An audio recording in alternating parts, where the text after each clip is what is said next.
Bledsoe was arrested. Patrick Montgomery was in court. Jonathan Manapa will stay in federal custody.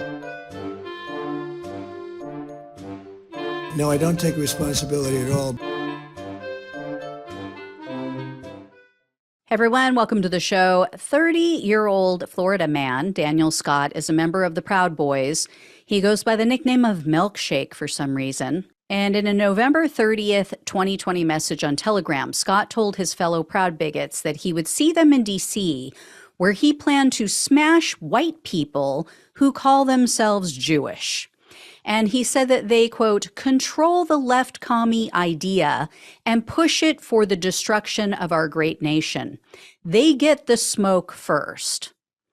But then he added, quote, hopefully that isn't racist or anti-Semitic. Whatever gave you that idea, Milkshake? God. Anyway, then on December 16th of 2020, Scott interjected in a conversation about January 6th, and he wrote that the Proud Boys, quote, will soon be the Sturmtelung, I believe is how you pronounce it. That is the stormtroopers. They were the stormtroopers, the brown shirts that helped to put down the opposition to aid Hitler in his rise to power. I don't know why people think that the Proud Boys are bigots. I mean, it's just such a wonder, isn't it? Anyway, on January 3rd, Scott attended the Stop the Steal rally in which Roger Stone was speaking to the crowd. And in his speech, Stone said that a particular congressman, quote, will either stand up for the Constitution, and then he was cut off. He didn't get to finish his sentence because Scott yelled out, quote, or give him the rope. Then on January 4th of 2021, another Telegram user wrote to Scott and his co-defendant, Christopher Worrell. And he said, quote, you know, if Congress is blocked from the joint session on the 6th, they don't certify and Trump wins. Would be shame if protest kept them from doing that. So on January 6th, Scott marched to the Capitol with the Proud Boys, even before Trump's speech at the Ellipse. He was wearing a bulletproof vest and he was carrying ski goggles, and he was seen in a photo with other Proud bigots. They were flashing the white supremacist hand gesture, of course. At some point, Scott was captured on video yelling, quote, let's take the fucking Capitol. So he was quickly shushed and he was told not to yell that by, I think it was Proud Boys leader Ethan Nordine. A while later, Scott and the other Proud Boys members then were part of a large mob that overran a few officers. This was at Peace Circle. I know you guys have seen the videos and the photos of that. Scott's co-defendant was recording as they moved closer to the building, and Scott was heard saying, quote, oh God, we're going to the Capitol, guys. And then, quote, I've never been in the Capitol before. After members of his group and others were assaulting the police, they pushed past another police line. They moved onto a staircase that was leading to the west terrace of the Capitol.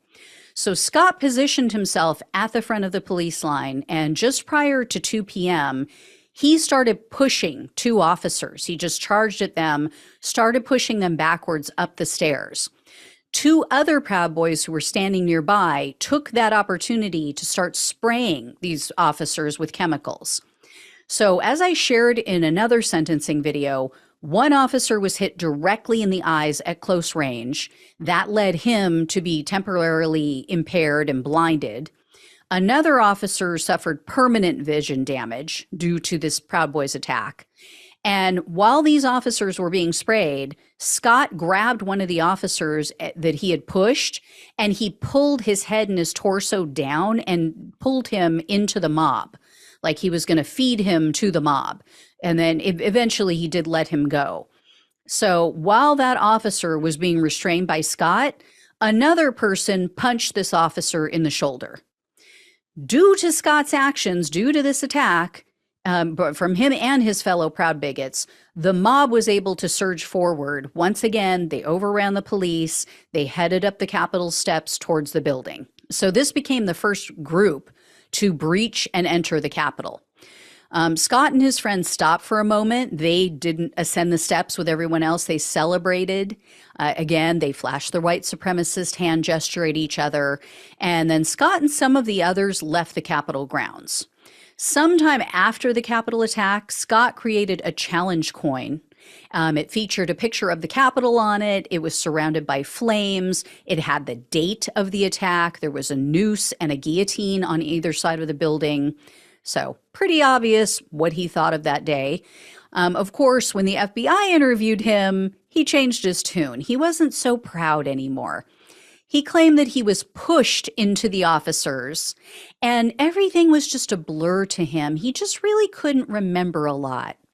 Now, what's interesting is that the government sentencing memo contains some redacted passages that clearly contain Scott ratting out a fellow Proud bigot. Because after each of these redacted sentences, it says something like, but once more, Scott minimized his own conduct. So he was clearly dishing the dirt on someone else, like while he was trying to make himself sound like a choir boy.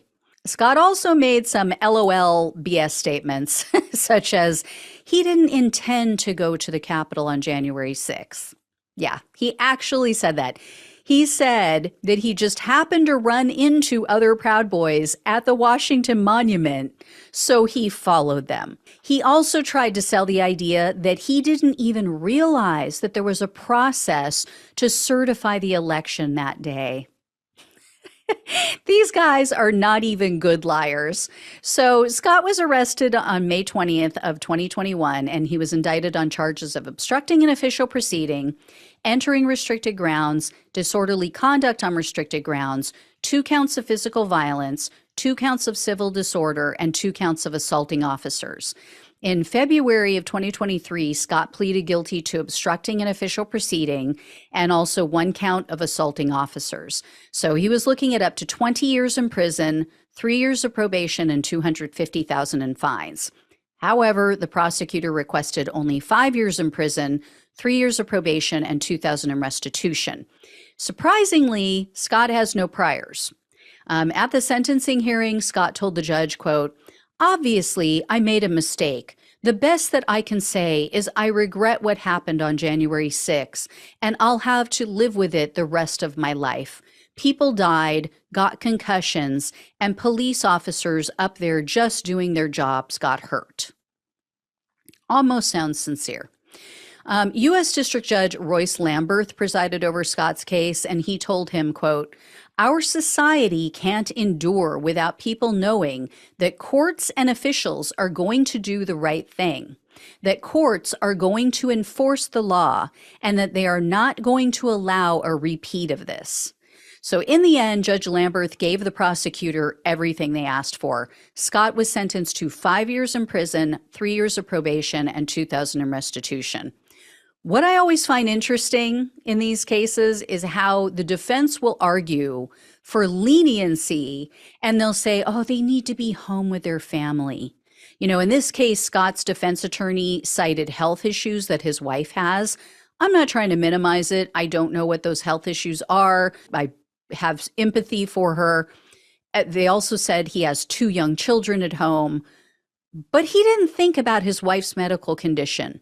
He didn't think about his kids on January 6th. His only thought was his Führer, Trump.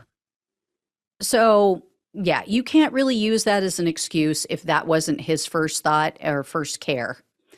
I'm just glad he is not going to be around for 5 years to pump his kids full of this hateful rhetoric about Jewish people.